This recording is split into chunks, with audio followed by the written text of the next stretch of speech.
नमस्कार। जैसा कि हमने आपसे कहा था कि मैं 30 मिनट्स टू 45 मिनट्स में ईच एंड एवरी सेक्शन आपके साथ डिस्कस करूंगा। तो जो सेक्शन आज मैं डिस्कस कर रहा हूं, ये पहला सेक्शन है। ये है बिहार सर्वे। बिहार का जो इकोनॉमिक सर्वे है वो बिहार के पीटी के लिए भी इम्पोर्टेंट होता है और बिहार के मेंस के लिए भी इम्पोर्टेंट होता है। दोनों सेक्शन के लिए इम्पोर्टेंट होता है। पीटी के लिए कैसे इम्पोर्टेंट है, तो यहां से क्वेश्चंस फ्रेम होते हैं। मैंने जो सामने रखा है इसको मैं पीडीएफ के फॉर्म में आप तक पहुंचा भी दूंगा, टेलीग्राम पे डाल दूंगा। इसमें 50 क्वेश्चन मैंने डिजाइन किया है कि क्या 50 क्वेश्चन सर्वे पे बन सकते हैं। इसमें क्वेश्चन भी है और आंसर भी है। उसको मैं फास्ट फॉरवर्ड में थोड़ा डिटेल करूंगा। दो तरह के क्वेश्चन हमने इसमें शामिल किए हैं। एक प्रश्न वह शामिल किया है जिसका कि थोड़ा सा विस्तृत विवरण जरूरी है। दूसरा प्रश्न बिल्कुल वनडे एग्जाम में जैसे एकदम टू द पॉइंट आंसर होता है वैसे ही दिया हुआ है। तो यदि आप चाहते हैं कि नहीं, सुन के याद होता है, कुछ बच्चों को कोई सुन के ज्यादा याद होता है, तो वो आप मुझे सुन लीजिए और 45 मिनट में मैं पढ़ दे रहा हूँ। दूसरी बात, मैं थोड़ा स्ट्रेट फॉरवर्ड बात करता हूँ, तो जो मैं पढ़ दे रहा हूँ 50 मिनट में 50 क्वेश्चन। या फिर जिनको है कि नहीं मुझे एक पीडीएफ चाहिए और हम उस पीडीएफ के दम पर उसको खुद से पढ़ लेंगे, तो टेलीग्राम पे आ जाइएगा। स्वच्छंद आईएएस के टेलीग्राम पे पीडीएफ अवेलेबल होगा। जो लोग ऑलरेडी पेड बैच में हैं या फिर ऐप पे, तो अभी मिल जाएगा। सबसे पहले वहीं अपलोड होगा एंड देन टेलीग्राम। चलिए काम की बात करते हैं। स्क्रीन पे आपको दिख रहा होगा, नहीं दिख रहा है तो मैं पढ़ रहा हूँ, जाएगा कि बिहार की अर्थव्यवस्था का आकार 11/12 की तुलना अब इस तक कितनी बार बढ़ा है। देखिए क्वेश्चन का थोड़ा अलग है। नॉर्मली आप क्या पढ़ के जाएंगे इकोनॉमिक सर्वे में कि रिसेंट डाटा, ये कंपैरेटिव डाटा है। 11/12 जो था वो वर्ष, इससे पहले 2000 जो 5 था वो आधार वर्ष था। उसके बाद जो आधार वर्ष वो 2012 तो 11/12 के बाद अब 2023-24 जो है उसको यदि हम देखें, यानी क्योंकि इकोनॉमिक सर्वे एक साल पीछे चलता है। अभी 24-25 चल रहा है, तो सर्वे होगा 23-24 होगा। तो कह रहा है कि कितनी बार बढ़ा है, आपको क्या इसमें डिस्कस करने के लिए कह रहा है, कितनी बार बढ़ा है। तो देखिए यदि हम चीजें, एक वर्तमान देखी जाती है वर्तमान कीमत पे और एक स्थिर मूल्य पे। जब भी देखते हैं ना, जो जीएसडीपी देखेंगे, ग्रॉस स्टेट डोमेस्टिक प्रोडक्शन को देखेंगे, तो एक वर्तमान कीमत पर देखेंगे और एक देखेंगे स्थिर मूल्य पे। यहाँ प्रश्न निश्चित तौर पे प्रश्न में एक चीज होना चाहिए कि वर्तमान कीमत पे क्या कितनी बढ़ोतरी हुई। तो पहले बिहार की अर्थव्यवस्था का आकार क्या था, 2.47 करोड़ था। अभी एक और बात मैं करूंगा, कल भी मैंने एक पुस्तक के आधार पर हमने आपको बताया था कि बिहार ने लक्ष्य रखा है कि वह अपनी अर्थव्यवस्था कितना करेगा। बिहार का लक्ष्य है कि वह अपनी अर्थव्यवस्था 10 लाख करोड़ की अर्थव्यवस्था करेगा। 10 लाख करोड़ की अर्थव्यवस्था का टारगेट है, लक्ष्य है बिहार का। अभी जो बिहार की वर्तमान कीमत पर देखें, तो वर्तमान कीमत पर 2.47 ये 2011-12 में था। ठीक है। और अभी जो है ये कितना हो गया है, 8.45 लाख करोड़, ये 2023-24 का है। यानी वृद्धि यदि देखा जाए, जो इंपॉर्टेंट है उसको मैं इस तरफ लिखता जाऊंगा, तो वृद्धि जो है 3.5 गुनी वृद्धि हुई है। यही क्वेश्चन में बन के आ सकता है कि राज्य में वर्तमान मूल्य पे पिछले आधार मूल्य की हमें देखें, तो जो बिहार की जीडीपी में कितने की वृद्धि हुई है, 3.5 गुना, तिगुनी, 3.5 वृद्धि हुई है। और ये वृद्धि जो हुई है, अर्थव्यवस्था का आकार बढ़ा है। बिहार की अर्थव्यवस्था का आकार तेजी से बढ़ा है पिछले दशकों में। ठीक है, चलिए एक पॉइंट हमने थोड़ा डिटेल में आपके साथ डिस्कस किया। अब चलते हैं दूसरे पॉइंट पे। अब इसको यदि हम देखें, तो ये है कि सेवा, उद्योग और कृषि क्षेत्र। जब भी हम इकोनॉमिक सर्वे की बात करेंगे तो इकोनॉमिक एक्टिविटीज की बात करेंगे। और इकोनॉमिक एक्टिविटीज में तीन ही चीज आता है, एक आता है कृषि, दूसरा आता है उद्योग, तीसरा सेवा। तो इसमें बिहार का योगदान पूछता है, कभी कृषि में पूछ देगा, कभी उद्योग में पूछ देगा, कभी सेवा में पूछ देगा। तो जो वर्तमान जो इकोनॉमिक सर्वे है अभी जो हाल में आया है, उसके मुताबिक कृषि क्षेत्र में 19.9% है, उद्योग में 21.5% है और सेवा में 58.6% है। यानी सबसे ज्यादा योगदान, भी एक प्रश्न बन सकता है कि जो सबसे ज्यादा योगदान है, यहां लिख लेते हैं, कोई बात नहीं। सबसे ज्यादा योगदान जो है वो किसका है? सेवा क्षेत्र का है। दूसरे नंबर पर कौन है? उद्योग है। और सबसे कम योगदान किसका है? कृषि का है। और ये आंकड़े भी आप जरूर देखिए, 58.6% या 21.5% या 19.9%, ये तीनों आंकड़ों को आप याद रखिएगा, महत्वपूर्ण है। ठीक है, याद रखना है इसको, एग्जाम में दिख सकता है। अच्छा, यहां एक पॉइंट अलग से जोड़ा गया है कि यह जो अनुपात है बता रहा है कि सबसे बड़ा प्रमुख योगदान जो है कृषि में किसका है? सेवा क्षेत्र का। अब यहां मुख्य परीक्षा के लिए तो ये बहुत बड़ा मसाला है कि बिहार जैसी अर्थव्यवस्था, जो बिहार का जो अर्थव्यवस्था का मॉडल है वो कृषि आधारित है, और कृषि का योगदान दिन ब दिन बिहार में क्या होता जा रहा है? कम होता जा रहा है। तो ये चिंता का विषय है, और इसको कैसे सुधारा जा सकता है, इस पर एक पूरा निबंध लिख सकते हैं, और मेंस में तो आंसर राइटिंग जरूरी है ही। तो यहां अभी सिर्फ आंकड़े महत्वपूर्ण है। Service sector 58.6%, industry sector 21.5% and agriculture 19.9%। चलिए नेक्स्ट डाटा देखते हैं, काम का है। 2023-24 में बिहार की प्रति व्यक्ति है, देखो मैं जिस तरह के प्रश्न को, 50 प्रश्न जो मैंने सेट किए हैं, बिल्कुल उस डायरेक्शन में सेट किए जैसे प्रश्न बनते हैं। पहली बार जब मैं 66वीं में पढ़ाया था तो यही इकोनॉमिक सर्वे ही पढ़ाया था, उसमें 25 क्वेश्चन मैंने पूरे सर्वे से, और उसके कारण 97,000 व्यूज के बाद बहुत आगे चला गया था। तो उस समय मैंने पीपीटी के फॉर्म में क्वेश्चंस बनाए थे, लेकिन अब थोड़ा चेंज किया हूं, डिटेल आंसर आपके पास रख रहा हूं कि 23-24 में बिहार में पर कैपिटा इनकम जो है, दोनों मूल्य पर जानना है, वर्तमान कीमत पे भी, ठीक है, और साथ ही साथ स्थिर कीमत पे भी, दोनों कीमतों पे। तो करंट प्राइस पे यदि हम देखें, ये बहुत इंपॉर्टेंट पॉइंट है, ध्यान रखिएगा। करंट प्राइस पे यदि हम देखें तो 66,828 है। हमेशा याद रखिएगा, करंट वाला ज्यादा रहता है। अच्छा, कई बच्चों को ना दिक्कत होती है समझने में कि ये वर्तमान कीमत और स्थिर कीमत क्या है।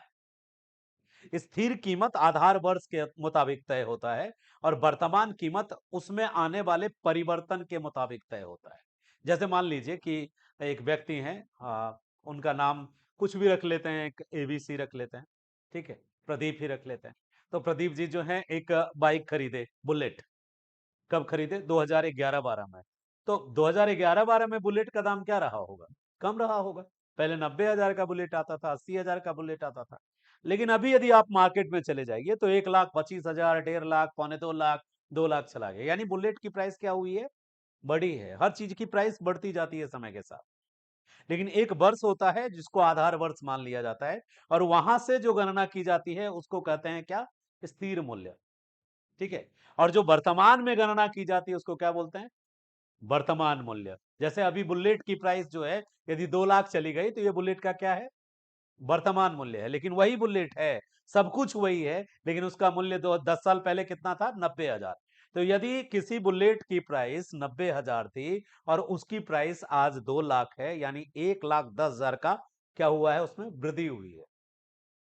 बुलेट की प्राइस में कितनी की वृद्धि हो गई? 1,10,000 की वृद्धि हो गई 10 साल में। तो ये जो वृद्धि देखी गई हमेशा ज्यादा होगा, वर्तमान मूल्य का आंकड़ा हमेशा ज्यादा होगा, याद रखिएगा। हर चीज की कीमत वर्तमान में बढ़ जाती है। दादा दादी सुनाते रहते हैं कि हमारे टाइम पे 5 पैसा में 5 किलो जलेबी हो जाता था, तो 2 पैसा में ये हो जाता था, सुन के आप बोर होते होंगे जैसे अभी हो रहे हैं। लेकिन जानना है कि वो उनका कौन सा मूल्य था? स्थिर मूल्य। हमेशा कम होता है। स्थिर मूल्य पे यदि देखें तो जो बिहार की पर कैपिटा इनकम थी, 36,333 है। ठीक है। और वर्तमान मूल्य पे यदि पर कैपिटा देखें तो 66,828 रुपया है। और देखा जाए तो ये कुल मिलाकर के अभी का वर्तमान और पहले की तुलना कर रहा है। फिर हम बात कर रहे हैं तीसरे क्वेश्चन की। कल भी जब हम आपको बता रहे थे ना कि ये क्वेश्चन पढ़ना है, तो आपने देखा था, मैंने कहा था कि कुल बजट कितने का था ये पूछेगा, या फिर कितना खर्च किया गया ये पूछेगा, घाटा जरूर पूछेगा। राजकोषीय घाटा 2022-23 यानी कि पिछला वित्तीय वर्ष जो था, पिछले का पिछला वित्तीय वर्ष, और 23-24 इन दोनों के बीच जो फिजिकल डेफिसिट था, ठीक है, इन दोनों के बीच जो फिजिकल डेफिसिट था, यहां पे क्वेश्चन आपसे पूछा जा रहा है कि ये कितना कैसे बदला, कितना बदला, कितने का फर्क रहा। तो देखिए 2022-23 का जो फिजिकल डेफिसिट था वो 44,823 करोड़ था, और 23-24 में डेफिसिट कमा है, अब जो डेफिसिट है, अब जो घाटा है 35,660 का है।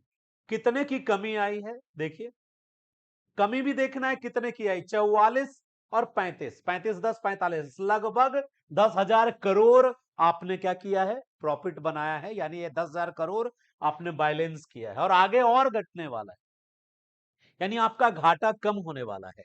ये आंकड़े क्या कहते हैं, इन आंकड़ों को मेंस में भी यूज कर सकते हैं कि इससे आप ये कह सकते हैं कि जो अर्थव्यवस्था है बिहार की, वो तेजी से क्या कर रही है, ग्रोथ कर रही है, वृद्धि कर रही है।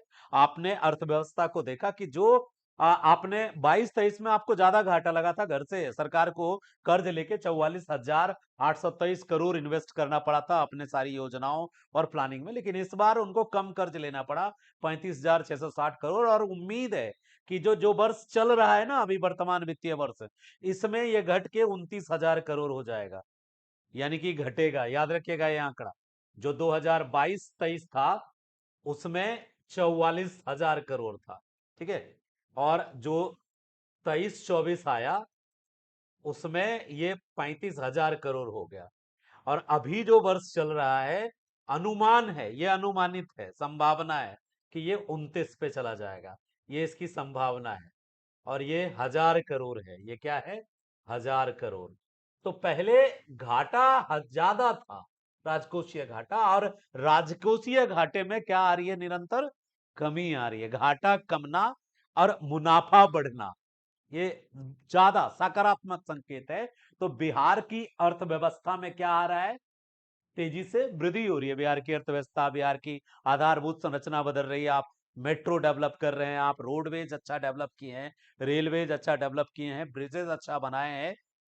ये कोई मैं पॉलिटिकल नारा नहीं दे रहा हूं, आपको समझा रहा हूं कि मेंस में आप इसको दिखा सकते हैं, नकारात्मक पक्ष बाद में बात करेंगे, लेकिन वर्तमान में जो आंकड़े हैं, सरकारी आंकड़े, ठीक है, ख्याली नहीं है, सरकारी आंकड़े महत्वपूर्ण हैं। तो इन आंकड़ों को आप क्या करेंगे, ध्यान रखेंगे कि क्या क्या 44 प्लस, 35 प्लस और 29। चलिए अगले प्रश्न की तरफ ले चलते हैं। अगला प्रश्न है कि राज्य में जो सेल्फ हेल्प ग्रुप्स है, हमने कल भी बताया था कि सबसे बड़ी योजना बिहार की कौन है, जीविका योजना। सबसे बड़ी योजना कौन है, जीविका योजना। और यदि जीविका योजना की बात करें तो सेल्फ हेल्प ग्रुप में ऋण प्राप्ति और जमा राशि में क्या स्थिति है। तो सेल्फ हेल्प ग्रुप की संख्या जो हो गई है 1 मिलियन से अधिक हो गई है। कल भी हमने बात किया था 10 लाख से ज्यादा, ना 10 लाख नहीं, करोड़ में थी ना, 1 मिलियन से अधिक है, लेकिन संख्या, और इसकी जो ऋण है 46,9 हजार करोड़, जितना राजकोषीय घाटा नहीं था उससे ज्यादा का ऋण अभी सेल्फ हेल्प ग्रुप को दिया जा रहा है। तो सेल्फ हेल्प ग्रुप में ऋण में बढ़ोतरी, ये इन्वेस्टमेंट को दिखा, सकारात्मक है, ठीक है, सकारात्मक है, यानी कि जो जीविका समितियां हैं वो जो वर्क कर रही हैं वो बहुत ही सकारात्मक तरफ की वर्क कर रही हैं। यहां से क्वेश्चन बन सकता है, सबसे बड़ा, ये बड़ी योजना है सरकार की, सबसे बड़ी गतिविधि है ये। अगले प्रश्न पर देखिए, इसमें हमने कुछ और भी जोड़ा था कि जमा राशि 5.27 लाख करोड़ है, ऋण का वितरण 2.97 लाख करोड़ है, और ग्रामीण और महिलाओं को, ग्रामीण विशेष करके ग्रामीण महिलाओं को सशक्त बनाने के प्रयास को दर्शाता है। तो ये सब पॉइंट मेंस में काम आएगा कि किस प्रकार बिहार में महिलाओं की स्थिति को बेहतर करने में जीविका योजना का क्या क्या योगदान रहा है, किस प्रकार ग्रो कर रही है। अब हम बात यदि करें अगले क्वेश्चन की, तो ये 6 नंबर क्वेश्चन में हमने आपके सामने रखा है कि 2023-24 में बिहार की जो कृषि क्षेत्र है, कृषि क्षेत्र की वृद्धि दर कितनी रही और इसके पीछे मुख्य कारण क्या थे। ठीक है, देखिए कृषि क्षेत्र में ऐसे तो जीएसडीपी में राज्य का जो सकल घरेलू उत्पाद है उसमें तो कृषि का योगदान सेवा और उद्योग की तुलना में क्या रहा, कम रहा है। लेकिन जो ग्रोथ रेट है वो ग्रोथ रेट 23-24 में 2.1 रहा। कितना रहा है, पहले तो ये आंकड़ा महत्वपूर्ण है कि 2023-24 में जो राज्य बिहार की जो कृषि क्षेत्र है, एग्रीकल्चरल सेक्टर है, कृषि क्षेत्र की जो ग्रोथ रेट है, वृद्धि दर है, वो कितनी रही है 2023-24 में? 2.1%। ये बहुत इंपॉर्टेंट है। अब इसका क्या कारण है, इस ग्रोथ रेट को थोड़ा समझते हैं और अच्छे से देखिए। ग्रोथ रेट में ये गिरावट आई है, ठीक है।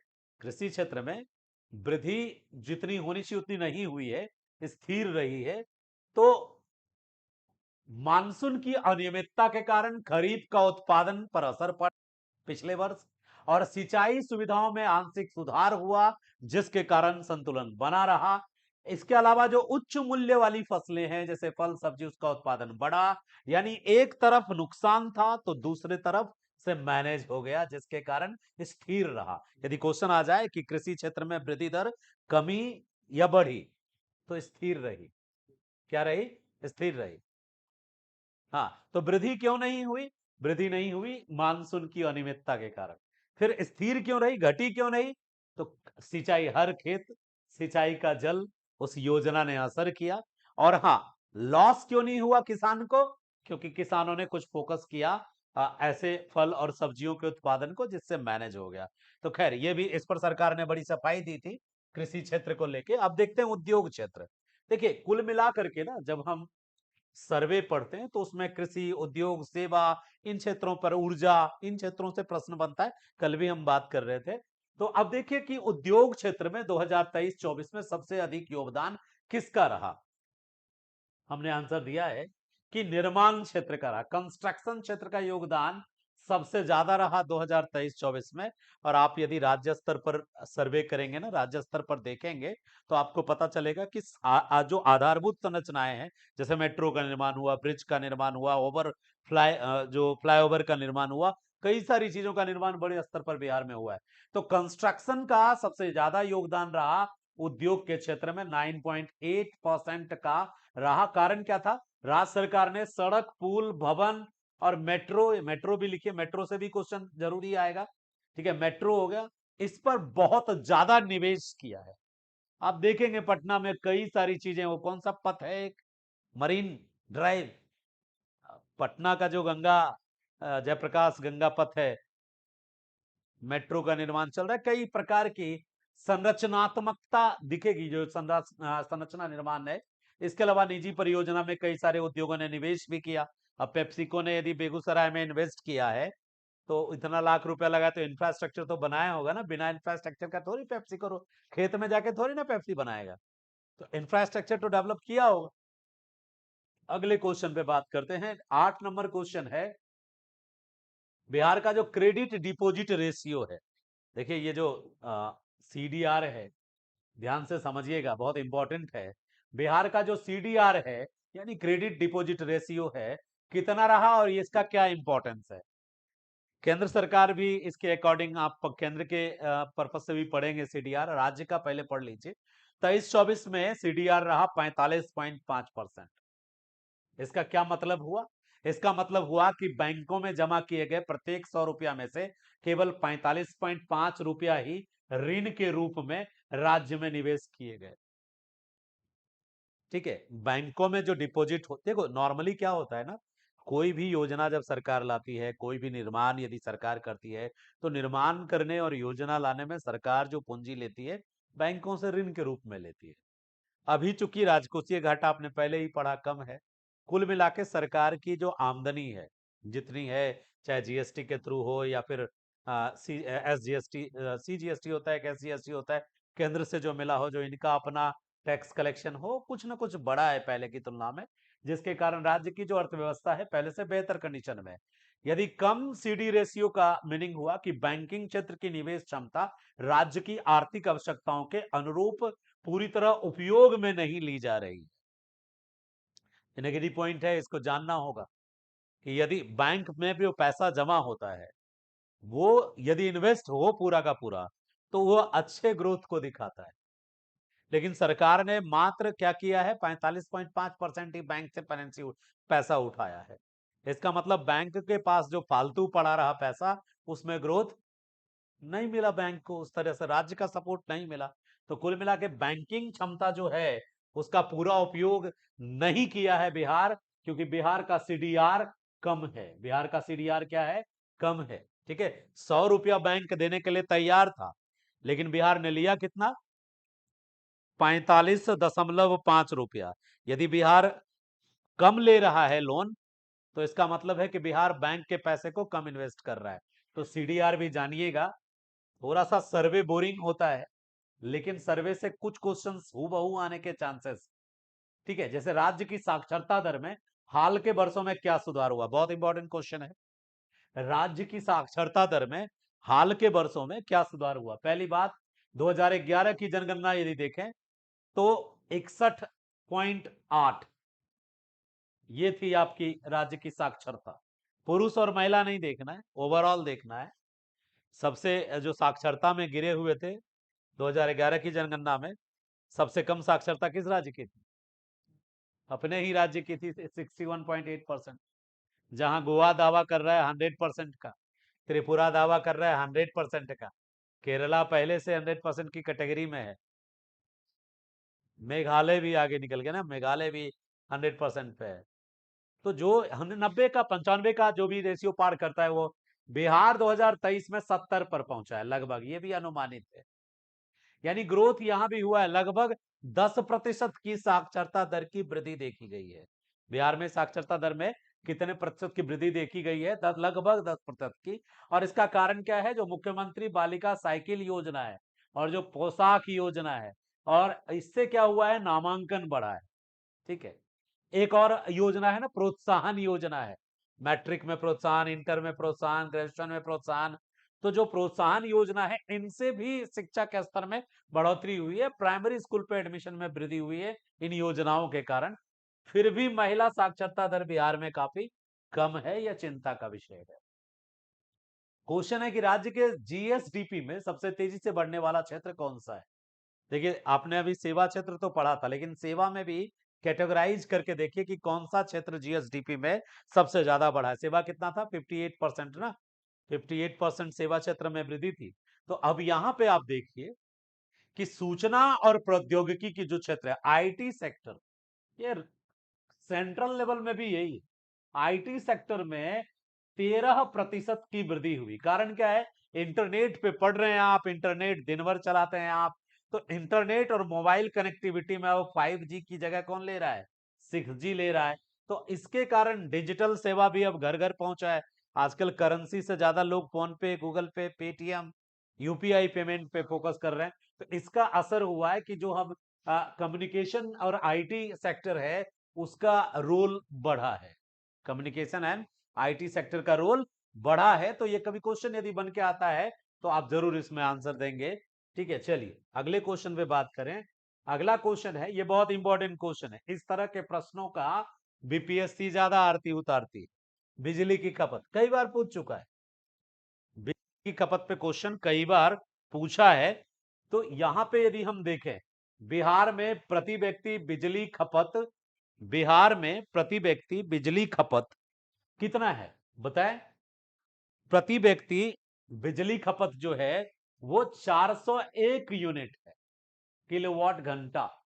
401 यूनिट किलोवाट घंटा। और ये जो राष्ट्रीय औसत है ना, 1327 से कम है। यानी हाँ जी, अभी ये 23-24 का आंकड़ा देखिए, 363 शायद बाय पिछला आंकड़ा आप देख रहे हैं। नहीं, बढ़ा है सर, 401 होगा, ये मैं श्योर हूं। एक बार फिर से चेक कर लीजिएगा। एक भाई कह रहे हैं, तो आप लोग भी इसको क्या कर लीजिएगा, जांच लीजिएगा इसको एक बार, क्योंकि जो आंकड़े होते हैं उसमें संभावना है गलत सही का। ठीक है, जांच लेना है। बिहार में प्रति व्यक्ति बिजली खपत, एक बार जांच लीजिएगा कि बिहार में प्रति व्यक्ति बिजली खपत कितना है। तो ये क्वेश्चन पूछेगा भी, आएगा क्वेश्चन। 401 यूनिट यानी किलोवाट घंटा जो है 401 यूनिट है। तो अब आपको यहां बताना है कि जो राष्ट्रीय औसत है वो 1327 है।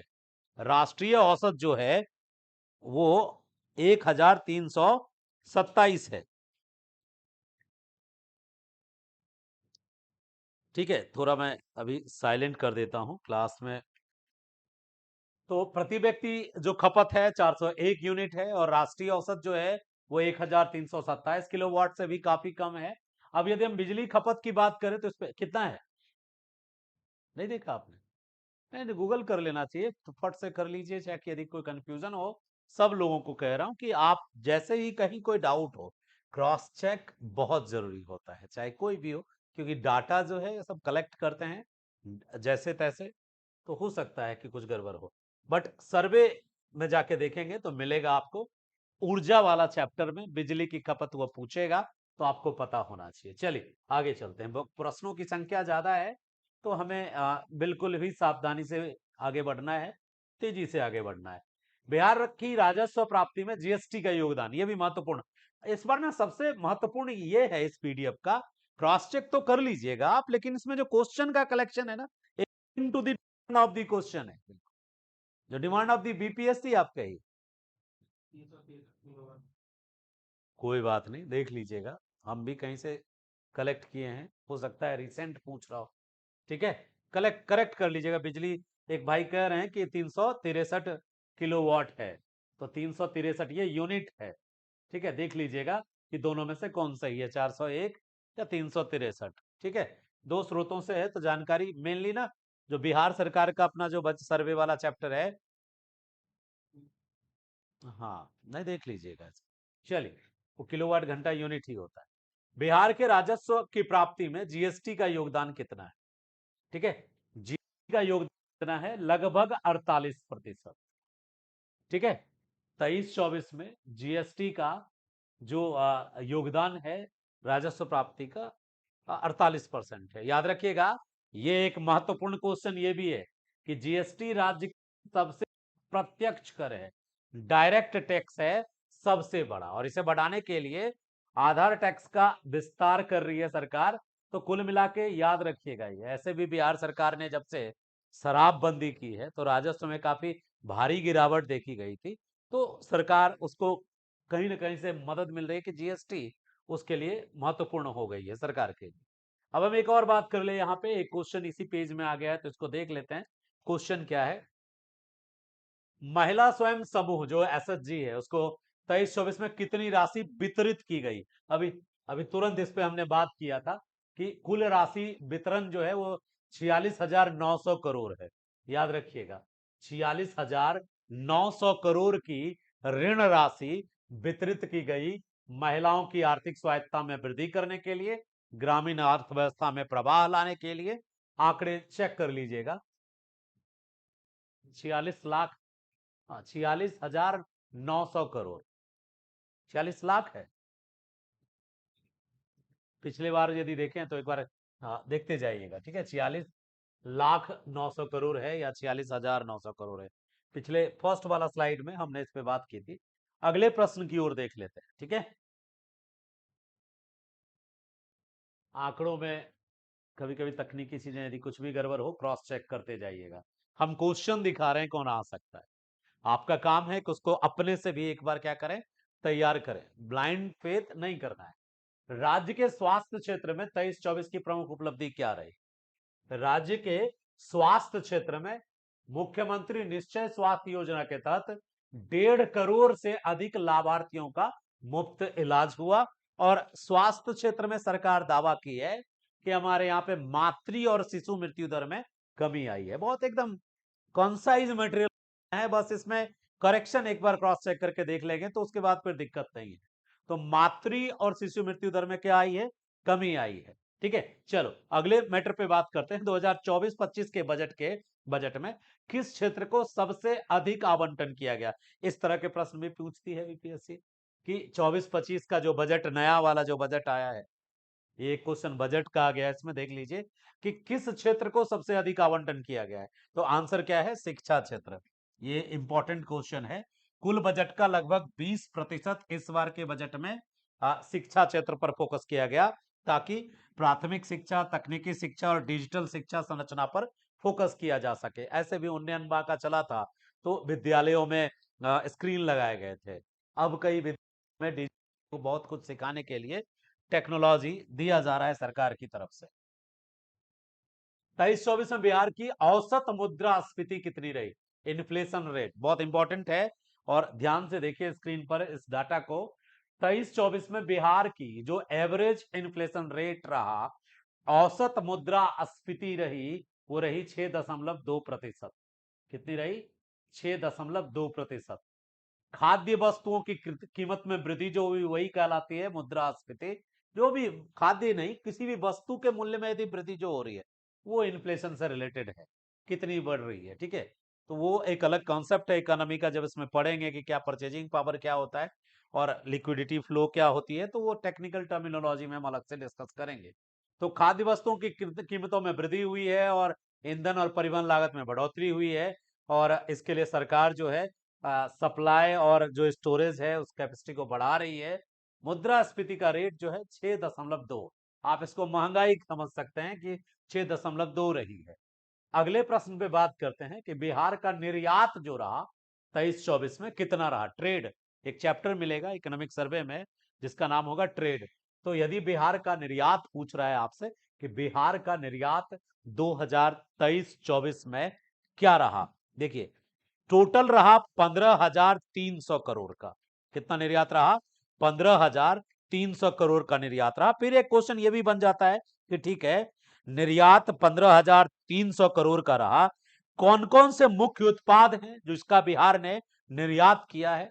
तो सबसे महत्वपूर्ण याद रखिएगा, कृषि उत्पाद में मखाना है, लीची है, मक्का है, इसके अलावा चमड़ा है, वस्त्र है। ठीक है, तो कुल मिला के चूंकि बिहार के पास बेचने के लिए कृषि उत्पाद, बिहार ने क्या बेचा है? कृषि उत्पाद की ही बिक्री की है। क्या क्या बेचा है कृषि उत्पाद में? मखाना एक नंबर पे, लीची, मक्का, और इसके अलावा वस्त्र, वही रेशम ही बिहार ज्यादा बेचता है। और रेशम उत्पादन के लिए बिहार सरकार ने काफी कुछ टेक्निक डेवलप भी किया है, और अलग अलग जो बिहार के जो जिले हैं उनमें इसके उत्पादन को व्यवस्थित करने का भी प्रयास किया है। चलिए अगले पॉइंट पे चलते हैं, नेक्स्ट क्वेश्चन पे। अगला क्वेश्चन है 18 नंबर क्वेश्चन पे आ गए हम कि 23-24 में बिहार में बेरोजगारी दर कितनी रही। ये इस तरह के प्रश्नों की संभावना ज्यादा है, तो ऐसे प्रश्नों पर आप पूरा ध्यान रहेंगे कि 23-24 में बिहार में बेरोजगारी दर कितनी रही। औसत बेरोजगारी दर कितनी रही? 6 दशमलव। हमारा उद्देश्य आपको याद करवाना है, हम वो ऑप्शन में फंसाने के लिए चार गलत क्यों दें, यदि हम चार सही ही सिखा सकें आगे भी काम आए। ये मेरा अपने दिमाग का उपज था कि एक क्वेश्चन दो, चार गलत दो, फिर उसमें एक बनाओ, तो टाइम टेकिंग है, और उसमें मैं फंस जाता हूँ। 10 क्वेश्चन में ही कितने समय लग, बहुत 1 घंटा। तो मैंने अपना एक रास्ता ढूंढा, अभी हम 10 मिनट 20 मिनट में ही 18 क्वेश्चन पे चले गए, तो हम 50 क्वेश्चन आराम से कर लेंगे। 23-24 में बिहार में बेरोजगारी दर कितनी रही? औसत बेरोजगारी दर रहा 6.8%। और सबसे बड़ी बात है सीएमआई की डाटा का है, शहरी क्षेत्र में बेरोजगारी अधिक है, ग्रामीण क्षेत्र में बेरोजगारी कम है। कारण क्या है शहरी क्षेत्र में बेरोजगारी अधिक होने का? रोजगार सृजन है नहीं, सरकारी नौकरियां हैं नहीं। ग्रामीण क्षेत्र में इसलिए कम रहा क्योंकि कृषि का कार्य में उनको कम से कम मौसमी रोजगार मिल जाता है, तो इसलिए कम रहा। 19 नंबर प्रश्न है, राज्य में के सिंचाई क्षेत्र में कितनी प्रगति हुई? सारे प्रश्न ना उसी अनुरूप हैं जो पूछते हैं। सिंचाई में कितनी प्रगति हुई आपको भी देख के रखना है। कभी घुमा के पूछ देगा सिंचित क्षेत्र में कितनी बढ़ोतरी हुई, तो आपको लिखना है कि राज्य के सिंचाई क्षेत्र में 23-24 के डाटा के अनुसार अब क्या है, कुल कवरेज क्या है बिहार के कृषि क्षेत्र का? कुल कवरेज बहुत अच्छा प्रोग्रेस हुआ है, हर खेत तक सिंचाई का जल 63% हो गया। ठीक है, तो जो एवरेज डाटा है कृषि भूमि है 63% है, यानी टोटल एग्रीकल्चरल लैंड का लगभग 63% जो है, 63% लगभग जो है वो हो गया है। अब इसका कारण क्या है कि सोन नहर हुआ, उसका मॉडर्नाइजेशन हुआ, कई सारे स्मॉल इरिगेशन प्रोजेक्ट्स आए, इसके अलावा हर खेत हर खेत तक सिंचाई का जल। तो जो सात निश्चय रहा, सात निश्चय का भी पॉजिटिव असर रहा है। ठीक है, चलिए 20 नंबर क्वेश्चन देखिए जल्दी से। बिहार में औद्योगिक नीति 2023-24 का मुख्य फोकस क्या था? ये भी बहुत इंपॉर्टेंट है। इंडस्ट्रियल पॉलिसी बहुत ही सरकार जो बनाती है वो एग्जामिनेशन पॉइंट ऑफ व्यू से इंपॉर्टेंट रहा, आपको मेंस में भी काम आएगा। तो 2023-24 का जो मुख्य फोकस था, 2023-24 का जो मेन फोकस रहा, वो किस पर रहा? खाद्य प्रसंस्करण पे, फूड प्रोसेसिंग पे, कपड़ा उद्योग पे, नवीकरणीय ऊर्जा पे। ठीक है, इन पे ज्यादा फोकस रहा। कपड़ा इंडस्ट्री यानी कि टेक्सटाइल इंडस्ट्री हो गया, फूड प्रोसेसिंग इंडस्ट्री हो गया, और रिन्यूएबल एनर्जी सोर्सेस हो गया। इन तीनों पर जो पिछले साल सरकार का फोकस ज्यादा रहा, और ऐसा इसलिए किया गया ताकि अधिक से अधिक क्या हो, जो यहाँ पे इन्वेस्टमेंट भी हो, और इन्वेस्टमेंट को आकर्षित करने के लिए सिंगल विंडो क्लियरेंस बनाया गया, टैक्स छूट बनाया गया। ये सब जो सरकार कर रही है ना बिहार में, इंडस्ट्रियल डेवलपमेंट करने के लिए कर रही है। यदि ऐसा क्वेश्चन बनता है तो आप इसको भी थोड़ा समझिएगा क्वेश्चन को। ठीक है, क्वेश्चन क्या बनता है कि बिहार में औद्योगिक विकास को बढ़ाने के लिए सरकार क्या कर रही है। तो बिहार की जो नई औद्योगिक नीति है उसके तहत सरकार निवेश को आकर्षित करने के लिए सिंगल विंडो क्लियरेंस, मतलब यदि कोई एक आप कुछ स्टार्ट करना चाहें या स्टार्टअप करना चाहें, तो आपको पेपर वर्क के लिए डिफरेंट डिफरेंट ऑफिस जाने की जगह एक ही विंडो पे आपका सारा पेपर क्लियरेंस क्लियरेंस मिलेगा, और साथ ही साथ टैक्स में भी आपको क्या मिलेगा, रिलीफ दिया जाएगा। ये पर्पस है ताकि टेक्निकली मतलब इंडस्ट्रियल डेवलपमेंट हो। अब है राज्य के सड़क संरचना विकास में 23-24 में कितनी प्रगति हुई। कभी कभी ये भी क्वेश्चन पूछता है कि जो सड़क है उसमें कितना प्रोग्रेस हुआ, कितनी वृद्धि हुई, रेल में कितनी वृद्धि हुई, नए कौन कौन से जो है एयरपोर्ट बनाए गए, इन सब पे बड़ा फोकस करके रखना पड़ेगा आपको, समझदारी रखिएगा। तो लगभग 5,600 किलोमीटर ग्रामीण सड़क और 45 बड़े नए पुल बनाए। ये गडकरी जी का भी इसमें योगदान है, और अपने नीतीश जी का तो योगदान है ये। ठीक है, तो ये जो 23-24 का पिछला देखा जाए यातायात से संबंधित क्वेश्चन है, लगभग 5,600 किलोमीटर ग्रामीण सड़क और 45 बड़े पुल निर्माणाधीन है। ये परिवहन से रिलेटेड है। अगले प्रश्न की यदि बात करें हम, तो नेक्स्ट क्वेश्चन यहां से एक और बनता है, बिहार में सबसे अधिक जीएसडीपी योगदान देने वाला जिला कौन सा है। बड़े इंपॉर्टेंट क्वेश्चन, अब वनडे एग्जाम टाइप हम कम से कम 30-40 क्वेश्चन, आप 30 क्वेश्चन आपसे भी डिस्कस करने वाले हैं। तो बिहार में सबसे अधिक जो जीएसडीपी योगदान देने वाला जिला पटना है। कारण क्या है, सबसे ज्यादा आप कहां से ले रहे हैं फायदा, सेवा से। सेवा कहां ज्यादा विकसित है, राजधानी में। ट्रेड सेंटर है, सबसे बड़ा ट्रेड सेंटर है बिहार का, और ट्रेड सेंटर को चाहिए ही कस्टमर केयर सर्विस फलाना ढिमका, तो वो इसके कारण सबसे ज्यादा आगे है। अगले बात पे देखें तो 23-24 में बिजली उत्पादन क्षमता में कितना इजाफा हुआ है। बिजली की खपत में भी वृद्धि देखनी है, आपको खपत भी देख के जाना है कि पिछले तुलना में अब खपत में क्या परिवर्तन आया है। खपत के साथ साथ उत्पादन भी देखना है कि सप्लाई बढ़ा है कि नहीं। खपत हम बढ़ा दें, हर घर बिजली पहुंचा दें, और उत्पादन ना हो तो दिक्कत होगी। और बिजली में तो बड़ी क्रांति लाई है सरकार ने, स्मार्ट मीटर लगा दिया, बिजली बिल जम के आ रहा है। जनता जो है अपने अनुसार जो भी, जो न्यूनतम खर्च आता था बिजली का, अभी अधिकतम आ रहा है। सामान्य परिवार के लिए बिजली बहुत बड़ी चुनौती है। जो गरीब से लोग हैं या जिनके यहाँ बहुत दिक्कत है पैसे का, वो कहाँ से देना पड़े। और जिनको नहीं, दो नहीं देते उनका बिजली बिल ऑटोमेटिकली क्या किया जाता है, काट दिया जाता है। स्मार्ट मीटर का योगदान है। कई सारी चीजें आप देखते हैं कैसे होती है, चुनौतियां हैं। 5 मेगावाट क्षमता बड़ी है, परियोजना में तेजी आई, यहां काम करने की जरूरत है।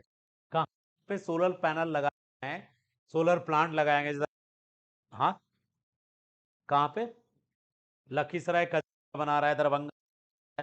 तो जहां सोलर प्लांट लगा, वो भी एक क्वेश्चन के रूप में इंपॉर्टेंट आपको पूछा जा सकता है।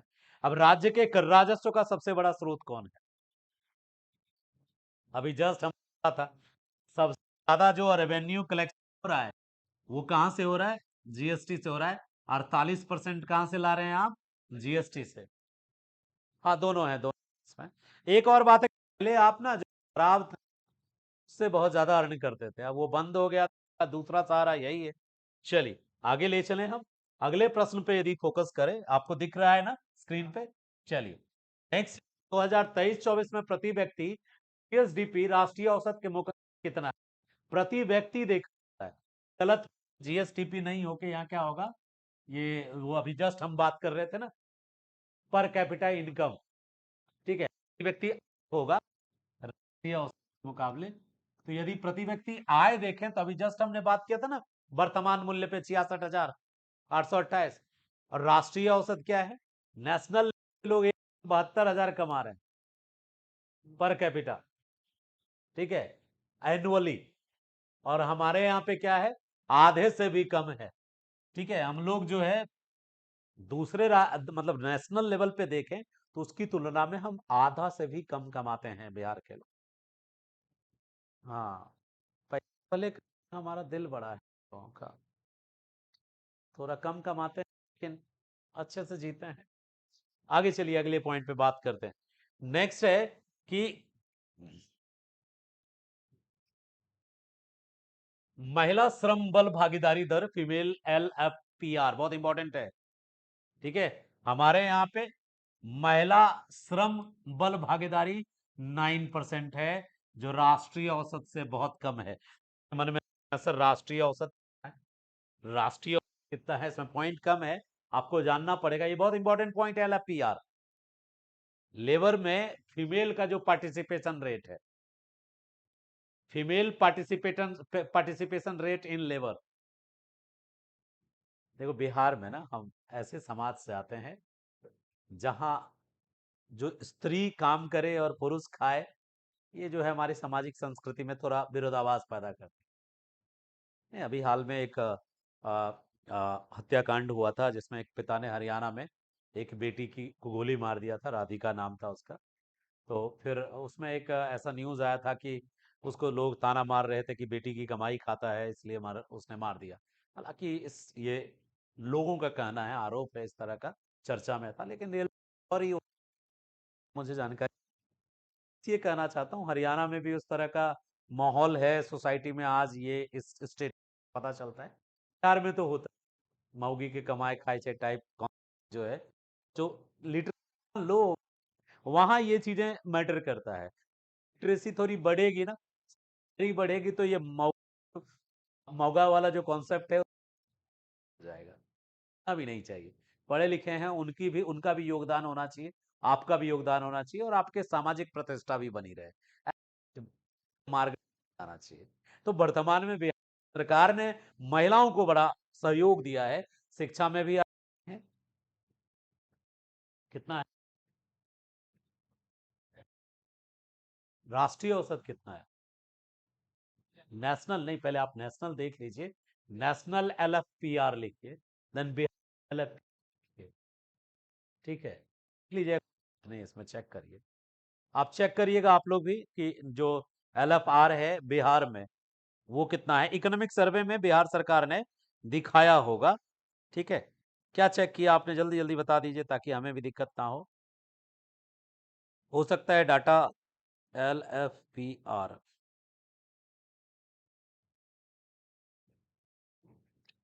क्या है ना, गूगल पे आजकल थोड़ी सी चीजें उल्टी पुल्टी आ जाती है, तो आप दोनों पक्ष पे है कि लेबर फोर्स पार्टिसिपेशन कहाँ पे देखा आपने अभी? ये रिकॉर्डिंग मोड है, तो बच्चा सोचेगा रिकॉर्डिंग मोड में भी कन्वर्सेशन है, एक्चुअली हमारे साथ बच्चे बैठे हुए हैं, और जब भी हम चीजें डिस्कस कर रहे हैं तो उनके साथ भी डिस्कस कर रहे हैं ताकि सबका भला हो, ठीक है। चलिए, हम आपका एक क्रॉस चेक भी कर लिए हैं।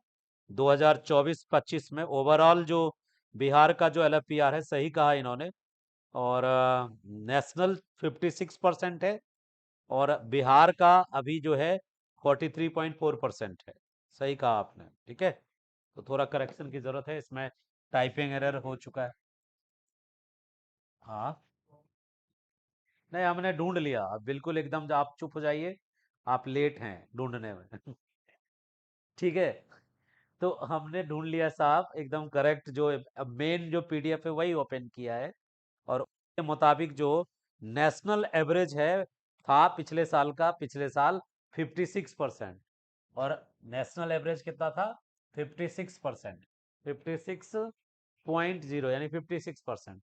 और बिहार का जो था LF, ये 2024-25 का लोएस्ट है पूरे भारतीय इंडियन स्टेट में, सबसे, पूरे भारत के जितने राज्य हैं उन सभी राज्यों में सबसे कम अपने बिहार का ही है, ठीक है, सबसे कम है बिहार का ही, और ये 43.4% बता रहा है।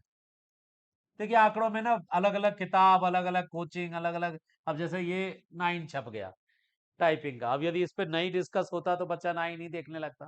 तो इसीलिए बहुत जरूरी है कि हम क्रॉस चेक करें, करेक्शन करें, और किसी भी पे ब्लाइंड ट्रस्ट नहीं करना है, थोड़ा क्रॉस चेक जरूरी है। ठीक है, चलिए क्रॉस चेक करते जा, साथ बैठे हैं कुछ भाई वो भी क्रॉस चेक कर रहे हैं। तो डाटा जहां भी लिखा हो उसको क्रॉस चेक करिए। नेशनल कितना है 56%, बिहार का कितना है 43.4%, अब कहीं कहीं 52% वो बता रहे हैं। कुल मिला के बिहार में LFPR कम है। कई बच्चों को तो LFPR नहीं समझ में, लिखा हुआ है महिला बल भागीदारी, लेबर, हाँ लेबर फोर्स पार्टिसिपेशन रेट, कर रहे थे नहीं, लेबर फोर्स पार्टिसिपेशन रेट, ऊपर आगे उधर फीमेल लिखा हुआ है FLPR। चलिए अगले बात करते हैं। 24 में राज्य का कुल पूंजीगत व्यय कितना था? ये इस तरह के क्वेश्चन पूछती है बीपीएससी। पूंजीगत व्यय कितना था, यानी जो कैपिटल एक्सपेंडिचर कितना था? तो 41,000 करोड़ था कैपिटल एक्सपेंडिचर। राज्य के वित्तीय घाटे का GDP परसेंटेज कितना है?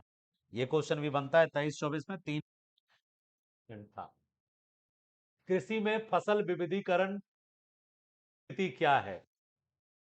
धान और गेहूं के साथ मक्का, दलहन और बागवानी, इन का विस्तार किया जा रहा है। तो ये कृषि का विविधीकरण, ये ऐसे क्वेश्चन कम आते हैं। फिर बिहार में MSME की संख्या कितनी है? चेक कर लीजिएगा, रजिस्टर्ड 3.6 लाख है। ठीक है, MSME पूछ सकता है। अब है राज्य की सार्वजनिक स्वास्थ्य का व्यय GDP में कितना है? सार्वजनिक स्वास्थ्य पे आप बहुत कम खर्च कर रहे हैं, 1.9%, जबकि राष्ट्रीय औसत 2.1%।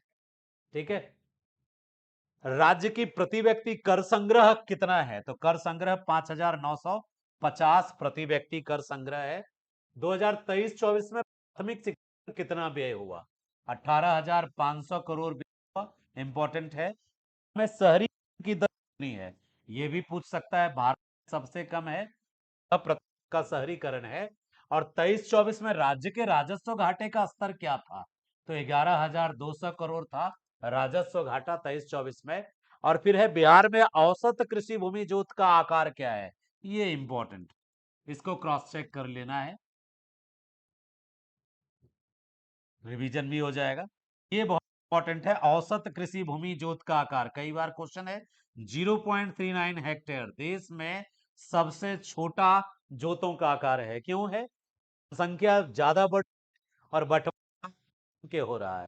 तो को था 5 बीघा, और हम 5 भाई हैं, तो हम हो गया 1 बीघा, और हमको 55 गो बुतरू हो गया, तो फिर तब तो फिर ऊपर वाला मालिक, 1 बीघा भी नहीं होगा। तो ये बहुत इंपॉर्टेंट क्वेश्चन है, एग्जाम में पूछ सकता है। चलिए, राज्य के रोजगार सृजन में कौन सा क्षेत्र अग्रगणी है? सेवा क्षेत्र, क्योंकि आपका योगदान ज्यादा है ना। सेवा क्षेत्र, विशेषकर शिक्षा और निर्माण। ठीक है, जो ऑनलाइन शिक्षक हैं वो भी अच्छा खासा योगदान दे रहे हैं। बिहार में प्रमुख निवेश आकर्षण नीति कौन सी है? औद्योगिक निवेश प्रोत्साहन नीति 2021 जो आई थी, बड़ी सफल रही, कई बड़े उद्योग लगे। राज्य में लघु उद्योग के विकास के लिए किस योजना की शुरुआत हुई? तो मुख्यमंत्री उद्यमी योजना से लोन मिलना शुरू हुआ है, जिससे लघु उद्योग का विकास हुआ है, बढ़ा है। HDI से क्वेश्चन पूछता है, ये बहुत महत्वपूर्ण है। HDI ह्यूमन डेवलपमेंट इंडेक्स 0.607 है 23 के मुताबिक। राज्य के कुल कृषि उत्पाद में धान का हिस्सा कितना है? 42%। हम धान ज्यादा उगाते हैं, लेकिन पश्चिम बंगाल से कम उगाते हैं। हम 42% धान उगाते हैं। चावल ज्यादा उगाने के कारण हमारी क्या है, आ, हाँ नहीं, हमारे यहाँ जनसंख्या का घनत्व तो ज्यादा भी उसी के कारण चावल का प्रोडक्शन भी ज्यादा और खपत भी ज्यादा है। बिहार के लोग को दिल्ली वाले चावल पुकारते हैं, क्योंकि सुबह चावल शाम चावल, चावल के बिना भोजन नहीं। ठीक है, बिहार में रेलवे अवसंरचना विकास पर 23-24 में कितना खर्च हुआ? 9,200 करोड़ खर्च हुआ रेलवे के इंफ्रास्ट्रक्चर के डेवलपमेंट में। बिहार की महिला साक्षरता दर कितनी है? 2023 के मुताबिक 64% है। लेकिन इसको याद रखना, 2011 की जनगणना भी देख लेना, क्योंकि ज्यादा संभावना है कि वो जो ऑप्शन देगा 2011 की जनगणना के मुताबिक देगा। राज्य में औसत आयु कितनी है? 70.8 वर्ष। और देख लीजिए, बिहार के कुल निर्यात में कृषि आधारित वस्तुओं का हिस्सा कितना है? सबसे ज्यादा हम लोग निर्यात क्या करते हैं? कृषि उत्पाद ही करते हैं। अभी मखाना, लीची हमने अभी बात की थी। राज्य में सबसे तेजी से बढ़ने वाला कृषि उपक्षेत्र कौन है? हम लोग बागवानी और फल सब्जी में काफी प्रोग्रेस किए हैं। बहुत ज्यादा हम फल उगा रहे हैं। शाही लीची हमारा पूरा विदेश जा रहा है। मखाना उगा रहे हैं हम। सब्जी में भी हम आगे हैं। बिहार में मोबाइल टेलीफोन घनत्व तो कितना है? अभी 89% है, 100% नहीं हुआ है। मोबाइल का जो घनत्व है, डेंसिटी है पर पर्सन मोबाइल, 89% लोगों के पास मोबाइल है। अभी भी लगभग जो है 11% ऐसे लोग हैं जिनके पास मोबाइल नहीं है, जो मोबाइल ही नहीं रखते हैं। ऐसा नहीं कि सब नहीं है, ऐसा नहीं है। और मोबाइल नहीं है। इंटरनेट उपभोक्ता की संख्या 5.6 करोड़ है, जो डेली इंटरनेट फूकते हैं। तो वही है जो पढ़ने वाले बच्चे हैं। 23-24 में बिहार का कर राजस्व अनुपात कितना था? 6.4%। ठीक है, टैक्स जीएस रेशियो। ये लास्ट क्वेश्चन इंपॉर्टेंट है कि आर्थिक सर्वेक्षण 24-25 के अनुसार राज्य की प्रमुख चुनौतियां कौन सी थी? प्रतिव्यक्ति आय का स्तर कम है, और बुनियादी ढांचे की अभी भी कमी है। औद्योगिक निवेश की रफ्तार धीमी है, और मानव संसाधन विकास में काफी अंतर है। हम ह्यूमन की पॉपुलेशन तो बढ़ा रहे हैं, लेकिन ह्यूमन का क्वालिटी ग्रोथ नहीं कर रहे हैं। स्किल डेवलपमेंट कम है। हमने 50 टॉपिक रगड़ दिया आराम से। अभी हम करेंगे ना, अभी और कुछ क्वेश्चंस इंपॉर्टेंट छांटेंगे। आज का समय थोड़ा, कल रक्षाबंधन है, तो आप लोग व्यस्त रहेंगे। जब तक आप उधर व्यस्त रहेंगे, इधर चूंकि कल छुट्टी है मेरा पूरा, तो हम आकर के पूरा आपके लिए एक बार और एक सेट बनाएंगे।